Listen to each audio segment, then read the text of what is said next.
मेरा नाम है निक्षय मौर्य और आप सुन रहे हैं stardom chronicles with your story teller Nikshay Maurya. साल 1972 की बात है। रमजान का महीना था। मुंबई के फेमस स्टूडियो में एक गाने की रिकॉर्डिंग चल रही थी। रफ़ी साहब और लता जी गाना रिकॉर्ड कर रहे थे। जिस फिल्म के गीत की रिकॉर्डिंग चल रही थी उससे एक बहुत बड़े स्टार का उदय होने वाला था। लता जी व रफ़ी साहब ने कई टेक्स में ये गाना गाया और संगीतकार जोड़ी कल्याण जी आनंद जी ने भी उन टेक्स को ओके कर दिया था। लेकिन लता जी खुश नहीं थी। उन्हें लग रहा था कि कहीं ना कहीं कोई कमी तो रह गई है। उन्हें अपने गायन में कुछ और इम्प्रूवमेंट की गुंजाइश नजर आ रही थी। लता जी ने कल्याण जी आनंद जी से एक और टेक लेने को कहा। वो मान गए। उन्होंने रफ़ी साहब से भी एक बार और गाना रिकॉर्ड करने की गुजारिश की। रफ़ी साहब का रोजा था। जाहिर है उस दिन उन्होंने कुछ भी खाया पिया नहीं था। उनका गला पूरी तरह से सूख चुका था। रोजा खत्म होने में 1 घंटा ही बचा था। वो जल्द से जल्द घर जाना चाहते थे, इसलिए वो दोबारा गाने के मूड में बिल्कुल भी नहीं थे। जब कल्याण जी आनंद जी ने उनसे एक दफ़ा और गाने को कहा तो रफ़ी साहब थोड़ा नाराज़ हुए। उन्होंने कहा कि जब गाना ओके हो चुका है तो दोबारा गाने की क्या ज़रूरत है। वो जाकर अपनी गाड़ी में बैठ गए। तब फिल्म के एक गीतकार दौड़कर रफ़ी साहब के पास गए। उन्होंने रफ़ी साहब से पूछा, रफ़ी साहब आप जानते हैं ये गाना किस पर फिल्माया जाएगा? रफ़ी साहब ने कहा इरिटेट होकर, क्या दिलीप कुमार पर पिक्चराइज्ड होगा ये गाना? तब उस गीतकार ने रफ़ी साहब से कहा, आपसे इस खादिम पर।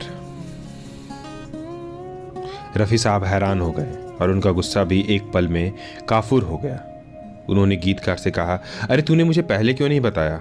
चल फटाफट कर स्टूडियो में चल। जब रफ़ी साहब स्टूडियो में आए तब तक सभी म्यूजिशियंस स्टूडियो से बाहर जा चुके थे। रफ़ी साहब ने खुद सबको दोबारा स्टूडियो में चलने को कहा और फिर लता जी को साथ लेकर वो स्टूडियो में गए।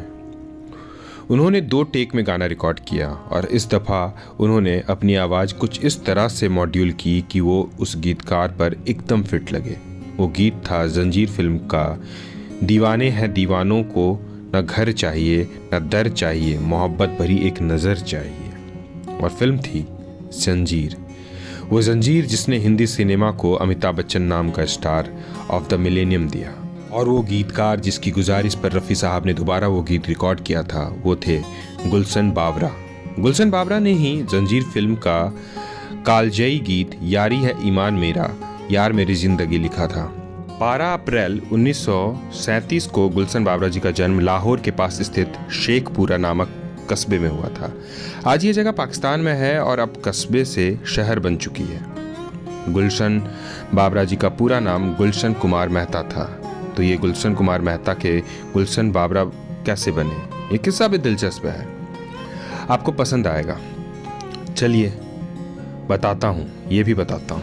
साल 1959 में आई चंद्रसेना वो पहली फिल्म थी जिसमें कल्याण जी आनंद जी वाले कल्याण जी ने गुलशन जी को बतौर गीतकार पहला ब्रेक दिया था। उस फिल्म के क्रेडिट्स में इनका नाम गुलशन लिखा गया था। इसी साल आई एक और फिल्म सट्टा बाजार के लिए भी गुलशन जी को गीत लिखने का मौका मिला। मीना कुमारी और बलराज साहनी स्टारर उस फिल्म में गुलशन जी ने 2 गीत लिखे थे। जब सट्टा बाजार फिल्म पर काम शुरू हुआ तो इसके डिस्ट्रीब्यूटर को गुलशन बावरा जिसे मिलवाया गया। डिस्ट्रीब्यूटर जानना चाहता था कि फिल्म के गीत लिख रहा गुलशन नाम का आदमी कौन है। वो डिस्ट्रीब्यूटर जब गुलशन जी से पहली दफ़ा मिला तो उसे बड़ा अजीब लगा।